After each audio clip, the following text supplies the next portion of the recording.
بسم اللہ الرحمن الرحیم۔ صہیونیوں کا عقیدہ ہے کہ جب تک ہیکل سلیمانی کی تعمیر نہیں ہوتی اس وقت تک مسیحا دجال اس دنیا میں تشریف نہیں لائے گا۔ ہیکل سلیمانی کی یہ تیسری تعمیر ہوگی جو صہیونیوں کے نزدیک آخری ہے۔ ہیکل سلیمانی کی اثر نو تعمیر کے لیے ماڈل بھی تیار ہے جو ماہرین آثار قدیمہ کی مدد سے تیار کیا گیا ہے، اور انسانی اور مالی وسائل بھی میسر ہیں۔ تاہم اس کی تعمیر میں دو مشکلات موجود تھیں جس کی وجہ سے اب تک ممکن نہ ہو سکا۔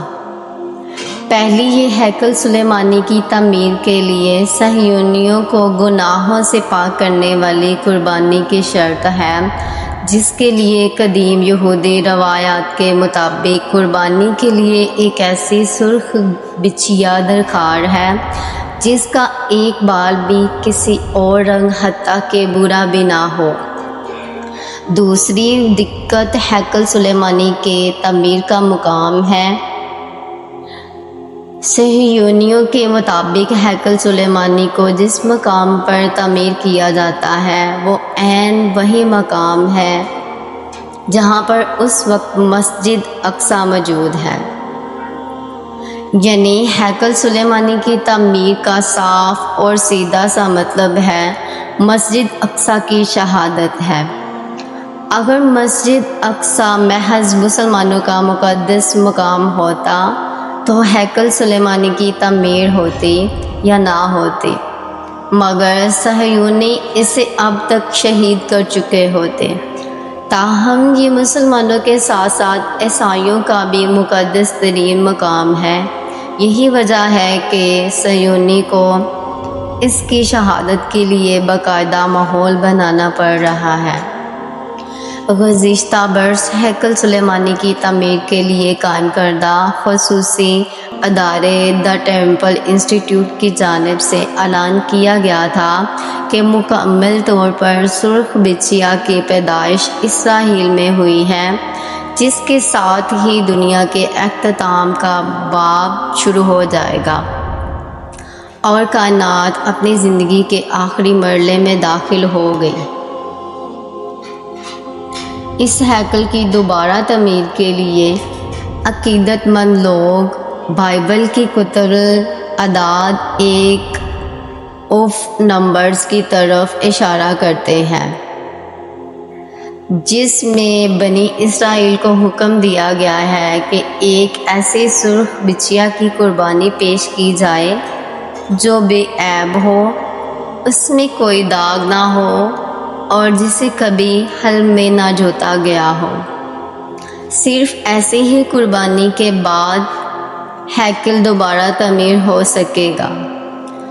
ادارے کا کہنا تھا اب یروشلم میں تیسرے معبد کی تعمیر ہوگی جس کے سامنے اس بچیا کی قربانی پیش کی جائے گی اور پھر مسیح دجال کا ظہور ہو جائے گا۔ ان سرخ بچیاؤں کو مقبوضہ بیت المقدس لانے میں اہم کردار یتشاق مامو نے ادا کیا ہے، جن کا تعلق یوون یروشلم نامی یہودی گروپ سے ہے، اور یہ گروپ قدیم شہر میں ہیکل کی اثر نو تعمیر کے لیے پرعزم ہے۔ یتشاق مامو کے مطابق سرخ بچیا کی امریکہ سے برآمد پر سخت ممانعت کے سخت قوانین کو نرم کرنے کے لیے بچڑوں کی بطور پالتو جانور درجہ بندی ان سرخ بچیاؤں کو مقبوضہ بیت المقدس لانے میں اہم کردار یتشاق مامو نے ادا کیا ہے، جن کا تعلق یوون یروشلم نامی یہودی گروپ سے ہے، اور یہ گروپ قدیم شہر میں ہیکل کی اثر نو تعمیر کے لیے پرعزم ہے۔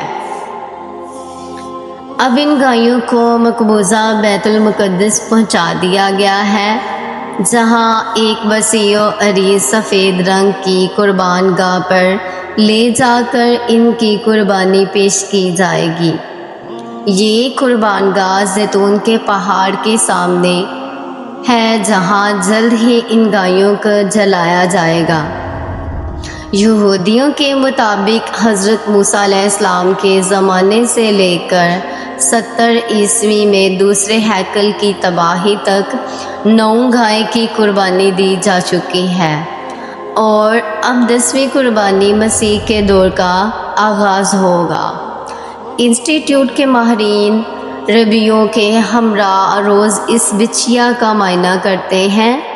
اگر صورتحال مطلوبہ شرائط کے مطابق ربی اور یہ بچیا کسی حادثے یا طبی موت کا شکار نہ ہوئی تو اس کی قربانی ایک مخصوص عمر میں مجوزہ ہیکل سلیمانی کے دروازے کے باہر کی جائے گی، جو ممکنہ طور پر رواں برس اپریل میں ہو سکتی ہے۔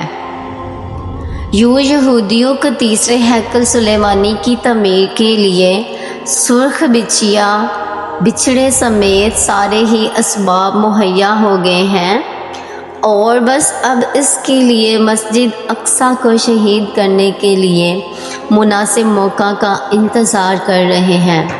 ان سب باتوں کی روشنی میں اگر غزہ کی موجودہ جنگ کو دیکھیں تو بہت سارے حیرت انگیز انکشافات ہوتے ہیں۔